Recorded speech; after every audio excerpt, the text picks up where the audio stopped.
কুরুক্ষেত্রের যুদ্ধ শেষ হওয়ার পর কেন জ্বলে গিয়েছিল অর্জুনের রথ? প্রিয় শ্রোতা বন্ধুরা, কুরুক্ষেত্রের মহাযুদ্ধ শেষ হয়ে গেছে। অষ্টাদশ দিনের সেই ভয়ঙ্কর রণক্ষেত্র আজ নীরব।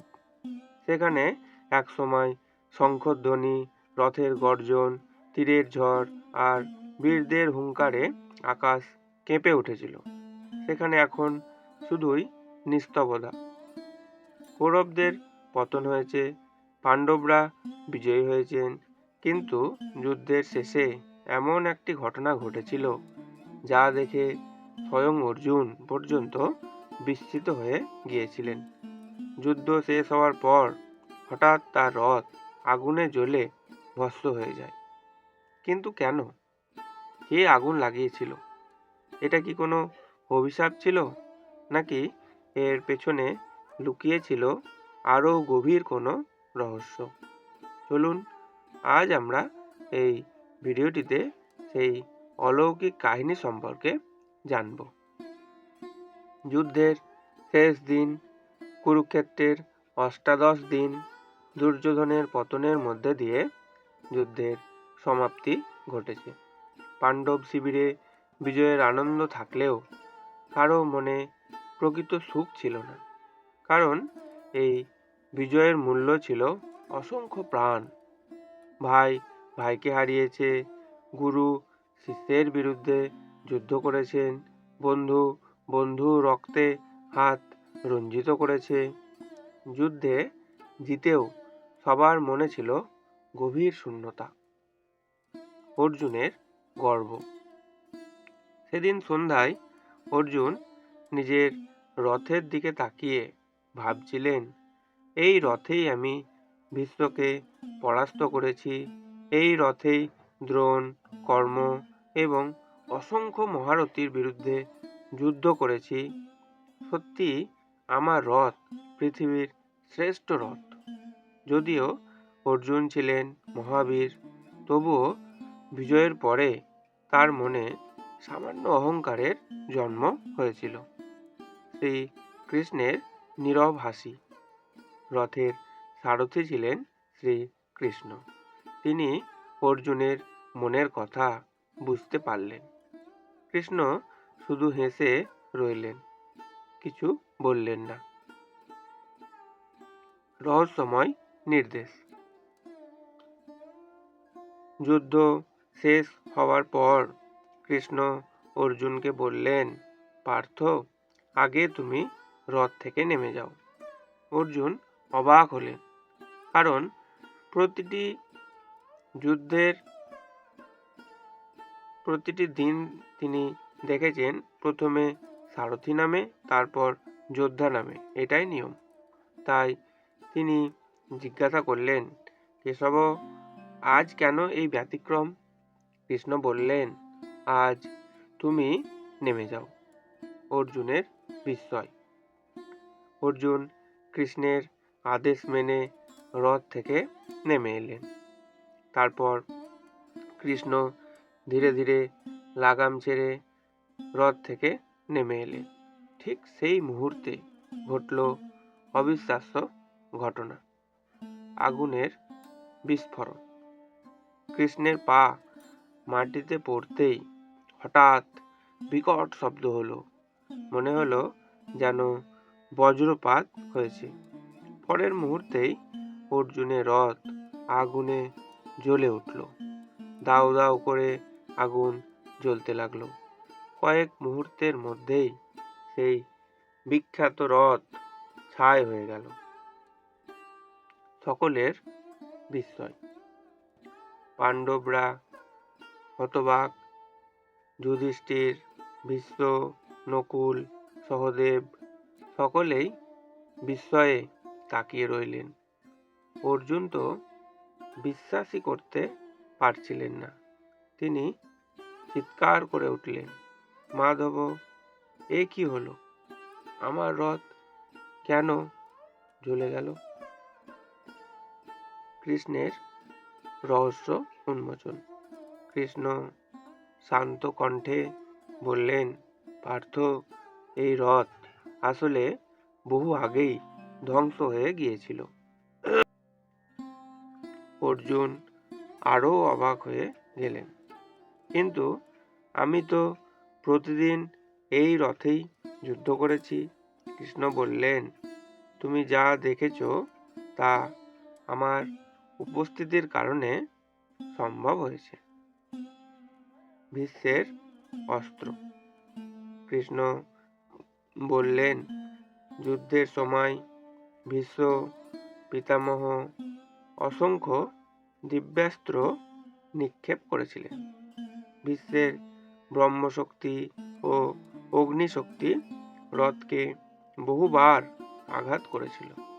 সেই অস্ত্রের প্রভাবে রথের ধ্বংস হওয়ার কথা ছিল। দ্রোণের আক্রমণ। তারপর কৃষ্ণ বললেন, শুধু ভীষ্ম নয়, দ্রোণাচার্যও এমন সব মহাস্ত্র প্রয়োগ করেছিলেন যা সাধারণ কোনো রথ সহ্য করতে পারে না। দ্রোণাচার্যের অস্ত্র রথকে ভস্ম করে দেওয়ার ক্ষমতা রাখত। কর্ণের ভয়ঙ্কর শক্তি। কৃষ্ণ আবার বললেন, আর কর্ণ? সে তো দেবতাদের দান করা অসংখ্য দিব্যাস্ত্র ব্যবহার করেছিল। কর্ণের নিক্ষিপ্ত শক্তিগুলো রথকে বহুবার ধ্বংসের মুখে নিয়ে গিয়েছিল। তাহলে রথ বাঁচল কিভাবে? অর্জুন বিস্ময়ে প্রশ্ন করলেন। তাহলে রথ এতদিন অক্ষত রইল কিভাবে? কৃষ্ণ মৃদু হেসে বললেন, কারণ আমি সেখানে ছিলাম। আমার উপস্থিতি সেই সমস্ত অস্ত্রের ধ্বংস শক্তিকে আটকে রেখেছিল। যতক্ষণ আমি রথে ছিলাম ততক্ষণ তারা তাদের পূর্ণ ফল প্রকাশ করতে পারেনি। হনুমানের পতাকা। অর্জুনের রথের পতাকায় বিরাজ করেছিলেন হনুমান। কৃষ্ণ বললেন, তোমার রথে হনুমানের শক্তিও ছিল। তার উপস্থিতিও তোমাকে রক্ষা করেছিল। অহংকার ভাঙার শিক্ষা। এরপর কৃষ্ণ অর্জুনের দিকে তাকিয়ে বললেন, পার্থ, তুমি ভাবছিলে এই বিজয় শুধু তোমার বীরত্বের ফল, কিন্তু মনে রেখো, মানুষের শক্তির পেছনে ঈশ্বরের কৃপাও কাজ করে। যে ব্যক্তি কেবল নিজের কৃতিত্ব দেখে, সে সত্যকে সম্পূর্ণভাবে দেখতে পায় না। অর্জুনের উপলব্ধি। কৃষ্ণের কথা শুনে অর্জুনের চোখে জল এসে গেল। তিনি বুঝতে পারলেন, তিনি মহাবীর হলেও তার বিজয়ের পেছনে ছিল কৃষ্ণের দিক নির্দেশনা, ঈশ্বরের কৃপা, গুরুদের শিক্ষা এবং অসংখ্য অদৃশ্য আশীর্বাদ। তিনি কৃষ্ণের পদে নত হয়ে বললেন, প্রভু, আমি অহংকার করেছি, আমাকে ক্ষমা করুন। গরুড়ের প্রশ্ন। অনেক বছর পরে গরুড় এই ঘটনার কথা শুনে কৃষ্ণকে জিজ্ঞাসা করেছিলেন, প্রভু, আপনি কেন যুদ্ধের শেষ পর্যন্ত রথটিকে রক্ষা করলেন? কৃষ্ণ বলেছিলেন, যতক্ষণ ধর্মের কাজ বাকি ছিল ততক্ষণ রথকে টিকিয়ে রাখা প্রয়োজন ছিল। ধর্মের উদ্দেশ্য পূর্ণ হওয়ার পরই তার প্রকৃত অবস্থা প্রকাশ পেল। কাহিনীর গভীর শিক্ষা। এই কাহিনী আমাদের কয়েকটি অমূল্য শিক্ষা দেয়। প্রথমত, অহংকার মানুষকে অন্ধ করে। বিজয়ের পরে মানুষ প্রায়ই ভাবে সব কৃতিত্ব তার নিজের, কিন্তু বাস্তবে অসংখ্য দৃশ্যমান ও অদৃশ্য শক্তি তাকে সাহায্য করে। দ্বিতীয়ত, ঈশ্বরের কৃপা অনেক সময় অদৃশ্য থাকে। আমরা অনেক বিপদ থেকে রক্ষা পাই, অথচ বুঝতেই পারি না কিভাবে রক্ষা পেলাম। তৃতীয়ত, সত্য একদিন প্রকাশ পায়।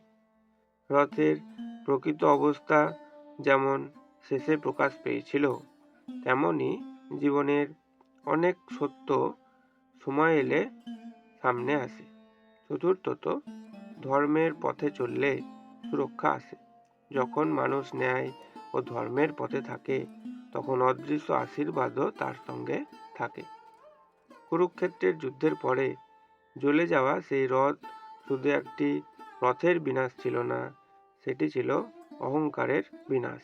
সেটি ছিল মানুষের সীমাবদ্ধতার উপলব্ধি, আর সেটি ছিল এক চিরন্তন বার্তা। মানুষ যুদ্ধ জিততে পারে, কিন্তু সেই জয়ের পিছনে ঈশ্বরের কৃপা, শুভ কর্ম এবং অদৃশ্য আশীর্বাদের অবদান কখনো ভুলে যাওয়া উচিত নয়। এই কারণেই কুরুক্ষেত্রের যুদ্ধ শেষ হওয়ার পর শ্রীকৃষ্ণ রথ থেকে নেমে যেতেই অর্জুনের রথ আগুনে জ্বলে ভস্ম হয়ে গিয়েছিল, কারণ তার প্রকৃত ধ্বংস বহু আগেই নির্ধারিত হয়ে গিয়েছিল, আর কৃষ্ণের উপস্থিতি এতদিন তাকে রক্ষা করে রেখেছিল। আজকের এই বিশেষ কাহিনীটি আপনাদের কেমন লাগলো? ভালো লাগলে একটি লাইক করে দেবেন, আর এরকম আরও কাহিনী শোনার জন্য আপনারা আমাদের চ্যানেলটি সাবস্ক্রাইব করতে পারেন।